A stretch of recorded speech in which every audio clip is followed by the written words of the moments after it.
This video is going to be on replacing a phono plug. This is a phono plug. It's called a 1/4-inch phono plug. Let me show you right over here. There's different names for what they call this. Right now they are calling it a TRS, 1/4-inch TRS, but this is a male phono plug, which is used on guitars and amplifiers, and as you can see over here, it's a set of headphones that my dad bought when I was a little kid, top of the line at the time, and it has a phono plug on it. Let me zoom in over here. And if you look, you can see that one of the wires is disconnected. It broke. And I remember many years ago fixing this, but I really didn't know what I was doing at the time. And right now I don't have the left channel of the headphones. It doesn't play unless I go in there and press this wire against there. Now I could go in and strip this wire. You can see it's almost ready to break off. I could strip the end of the wire, solder it on there, but the problem is that I have a broken plastic cover, and I could tape it up. A lot of people do that, but I'm going to show you how to replace it the right way. So there's the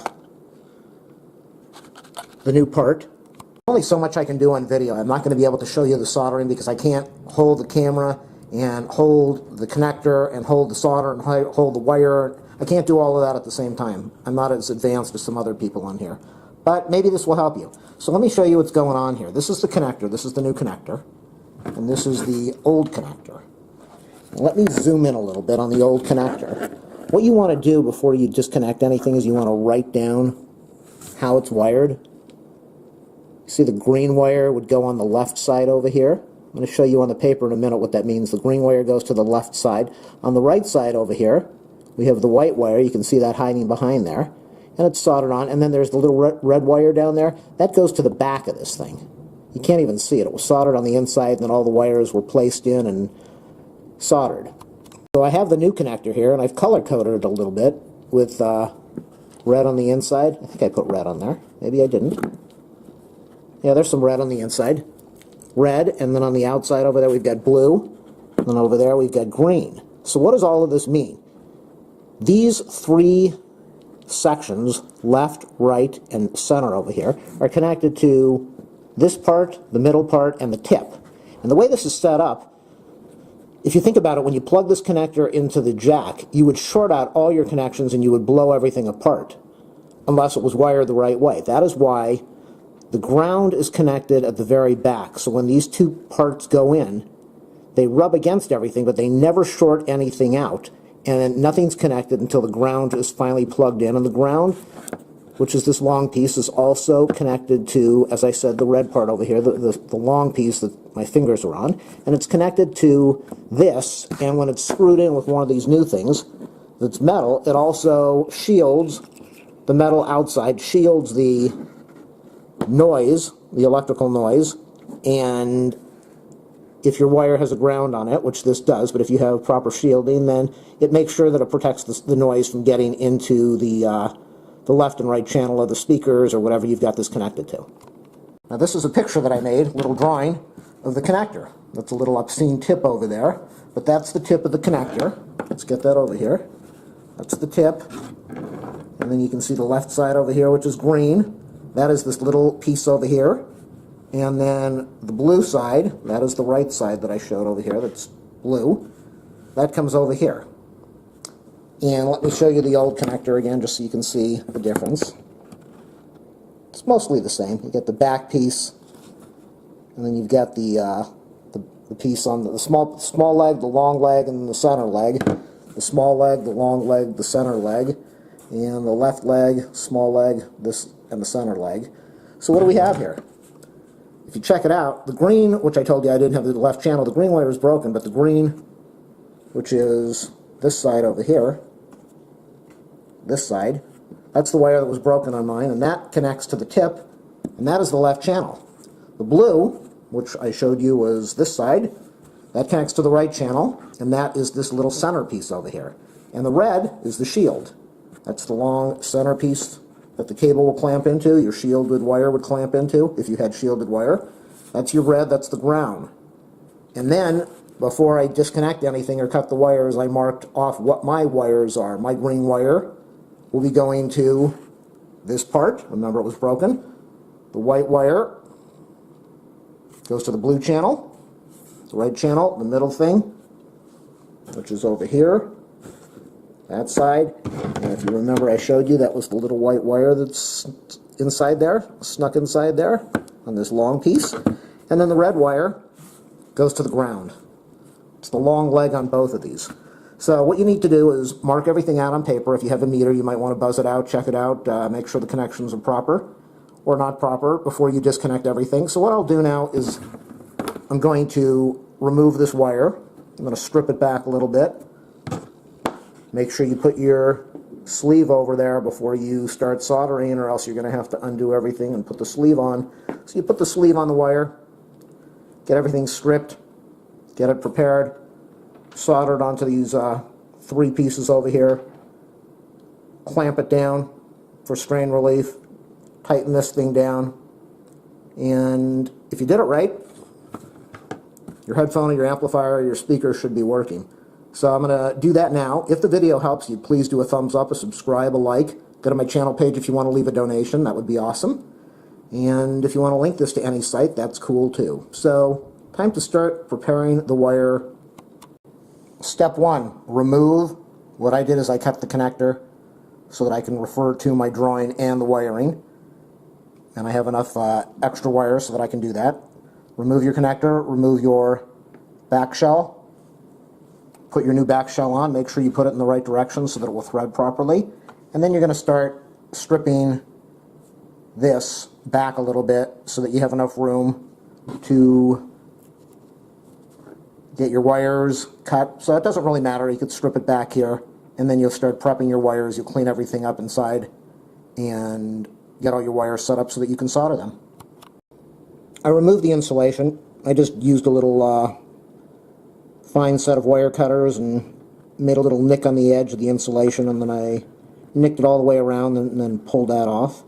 Now I will remove all this cotton dirt, and then I will set it up next to my new connector, and I will figure out, you're going to want the black part of the cable to be able to lock in there so that you've got strain relief, and you don't really want your wires bouncing all over the place so that it makes it hard to screw this cover on. So I'm going to prep the wires now, and then you can see what it looks like, and then after I get those prepped, I will solder them, and then screw the connector on, the back shell, and it should be finished. I stripped open the wire, and you can see, or the cable, you can see that I've got a red, white, green, and a black or a brown. So I don't really know if 2 wires are going to each headphone. I don't know how this was wired. I'm going to have to get out my meter, and I'm also going to have to go into the old connector and see what was done. There might be a black wire. 2 of these wires might be connected to this back ground part, the shield part. So that is the reason why you have to do this slowly. Open up your wire, look what's going on, and then open this up. Just don't tear this thing apart and cut the wire off and throw it out, and you might have some problems down the road. And there it is. We have the black and the red wire are being used as ground or shield or common. So it is not sharing a common ground. Make sure before you disconnect anything you check all of it so that you can wire it the right way. So if we look over here, red and black are ground, white wire or the blue on the connector that I showed you, it's the right wire, the right speaker, the right channel, the green wire, left channel. Now the reason these are difficult to wire, because you have to lift this up to solder your 2 wires, the shield, and then you put this insulation back down. It's very difficult to hold this thing up. Hold 2 wires down, hold a soldering iron, hold a piece of solder. So you might end up tinning. You might want to pull this thing up, get some solder inside on the bottom, and then all you have to do is strip your 2 wires, hold them down, and solder. It's going to be difficult. You might burn your fingers, take your time. Some people might want to carry the wire over on this side and tack it down. That's not the best way to do it. What I've done is I took that insulator and I bent it upward. Not a big deal, you'll be able to bend it down. So I bent the insulator upward so that I can solder my wires, and I really don't want to do this, but it's the right way to do it. So I've got it, I'm going to put some solder down at the bottom, and then I'm going to heat it up again, press the wires down into there, make sure that it's deep enough so that it is being held by the clamp, but it's also not shorting anything inside up at the tip. And then after that I'll be able to clamp this thing down and solder my 2 remaining wires. Right down there on the center post there is a blob of solder that I put on there. And what I will do now is I will take my cable, I will hold those 2 wires close by, I will heat up that blob, and then I will place the wires in there and let everything dry before I move the wires. You don't want to move the wires or else you get a cold solder connection. Solder connection is shiny. I didn't solder all the way to the top and the bottom of the wire. The wire's not going to go anywhere. I didn't want to melt the insulation or overheat anything, so I've got the wire secure. It's a good connection. Now I will be able to take those ears and bend them around the cable for strength and so that the cable will not pull out or shouldn't break loose from this if somebody yanks on the cord. So there's a little bit of strain relief, and then after that I'll go and I'll measure my 2 wires over here for the connections. I will strip those wires, put them inside the holes, and solder them. You don't want to tin these holes beforehand because then it will make it a little bit difficult to get a good connection. I got the insulation back down. Didn't really lay down perfectly, but that's okay. Not a big issue. Then clamping this. Be careful with the clamps. Use needle nose, but it tends to slip, so you don't want to chomp on your finger or clamp it down in your finger. So use some caution. Use maybe some needle nose with serrations on the tip, or pop it in a vise. Just be careful. You don't want to pinch your wire, but you do want to get some good strain relief in there. I don't really have a lot of strain relief. I didn't get enough insulation in there, but it will do, because that's the whole idea, is you're supposed to grab it from here and not yank on the cable like most people do. So as long as you grab it from this part, you shouldn't have a problem. So I've got my 2 ground wires soldered. I've got everything clamped down. I have the insulator spaced in there. This piece is definitely going to slide over here. These are much bigger than the old plastic ones that really didn't have a lot of space inside them. So now it's time to, green wire is going to go to the green part, white wire is going to go to the blue part. Solder them on. There we have it now. White wire is soldered, green wire is soldered.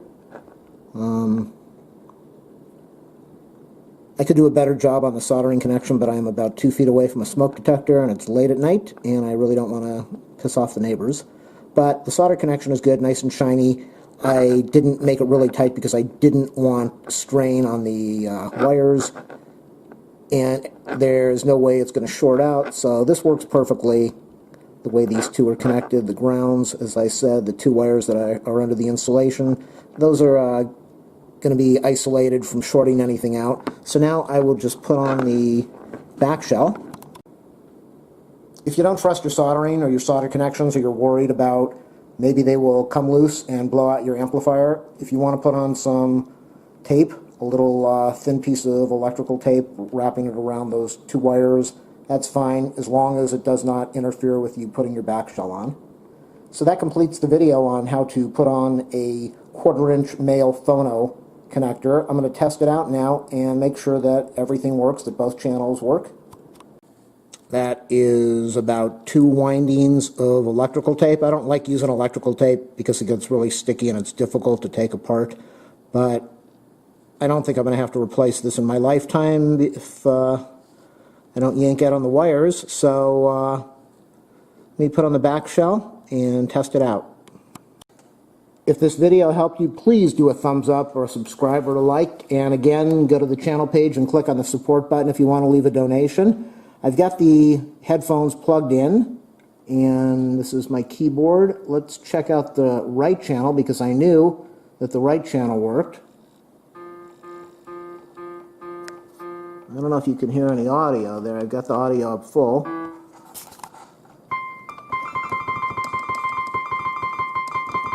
And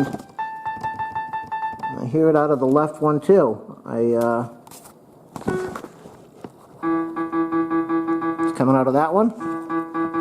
And that completes my video on how to wire up a 1/4" male phono plug. Good luck. Take your time and do it properly.